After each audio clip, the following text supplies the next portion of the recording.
તો સમાચાર બાદ ફરી આપનું સ્વાગત છે। હવે સમાચારમાં આગળ વધીએ અને વાત કરીએ રાજકોટની। તો અમદાવાદ ક્રાઇમ બ્રાન્ચે એક મોટા ઓપરેશનમાં અમરાઈવાડી વિસ્તારમાંથી ₹2 કરોડથી વધુની કિંમતની બનાવટી ચલણી નોટો સાથે 6 શખ્સોની ધરપકડ કરી છે।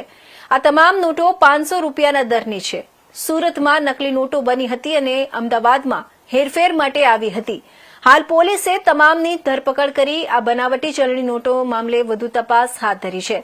સાથે પોલીસ તપાસમાં સામે આવ્યું છે કે સત્યમ યોગ ફાઉન્ડેશનની ગાડીમાં નકલી નોટોની હેરાફેરી થતી હતી। નોટોની સપ્લાય માટે કાર પર ગવર્નમેન્ટ ઓફ ઇન્ડિયા અને આયુષ મંત્રાલયના નામનો ઉલ્લેખ થતો હતો। ક્રાઇમ બ્રાન્ચે અમદાવાદ અને સુરતમાં કાર્યવાહી કરી હતી, જેમાં અમદાવાદમાંથી 2.10 કરોડની અને સુરતમાં 80 લાખની નકલી નોટો કબજે કરી છે। ત્યારે આ મામલે સત્ય યોગ ફાઉન્ડેશનના સંસ્થાપક અને મૂળ રાજકોટના વતની એવા પ્રદીપ જોટંગિયા ઉર્ફે પ્રદીપ ગુરુજીના પણ ધરપકડ કરાઈ છે। ત્યારે સમગ્ર મામલે પોલીસ દ્વારા રાજકોટ શહેરના કિડવાઈ નગરમાં આવેલા પ્રદીપ ગુરુજીના મકાન ખાતે દરોડા પાડી ચેકિંગ હાથ ધરવામાં આવ્યું હતું। સાથે પ્રદીપ જોટંગિયા ઉર્ફે ગુરુજી અહીં ન રહેતા તેના ભાઈ દ્વારા મીડિયા સમક્ષ નિવેદન આપવામાં આવ્યું હતું કે અમને કોઈ બદનામ કરવા માટે આ ષડયંત્ર રચ્યું છે। મારો ભાઈ આમ નિર્દોષ છે, તે કદી પણ દેશ વિરોધી પ્રવૃત્તિ સાથે ન સંકળાયેલ હોય।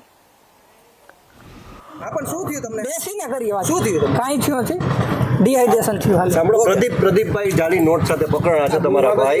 શું? તમને ખ્યાલ હતો? પ્રદીપભાઈ ગુરુજી ના તમને ખ્યાલ નથી ક્યાંય? તમારે શું થાય?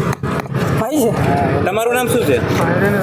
હવે આ બધી વસ્તુ તમે આ દેશ વિરોધી પ્રવૃત્તિ કરતા હોય એને સવાલ પૂછવાનો, મને તમે સવાલ તમારો ભાઈ દેશ વિરોધી પૂછવાનો એ નથી કરતા તો?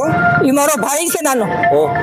ઈ નથી પ્રવૃત્તિ કરતો? નો જરાય નહીં, નામ પકડાય એ ખોટી વાત છે। આવું અમે યોગ સાથે સંકળાયેલા વ્યક્તિ છીએ। હું PSI વીજી Dodiya, university police station. સાહેબ, આજે કઈ જગ્યાએ તપાસ કરીને શું તપાસ કરી? અહીંયા અમિતભાઈ જોટંગિયાનું મકાન છે, ત્યાં ચેક કરવામાં આવેલ છે અને તમારા દ્વારા જ મને માહિતી મળેલ છે કે ભાઈ એનો ભાઈ પ્રદીપભાઈ જોટંગિયા છે તે કદાચ સુરત ખાતે કંઈક નોટોમાં પકડાયેલો હશે, એટલે એનું ઘર ચેક કર્યું છે। અહીંયાથી કોઈ શંકાસ્પદ વસ્તુઓ મળે આવેલ નથી। સાહેબ, શું તપાસ કરવામાં આવી છે અહીંયા આગળ? તમામ વસ્તુ ઘરની અંદર તમામ બંને ફ્લોર ચેક કર્યા છે, અગાસી ચેક કરી છે, ગ્રાઉન્ડ ફ્લોર ચેક ખાસ કરીને મોબાઈલમાં પણ આપણે તપાસ કરી છે। આપણે તમારી જ મીડિયાના મારફતે મને માહિતી મળેલી છે કે અહીંયા નોટો કે એવું કાંઈ વસ્તુ છે। બંને ભાઈઓએ ક્યારે વાતચીત કઈ કરી હોય?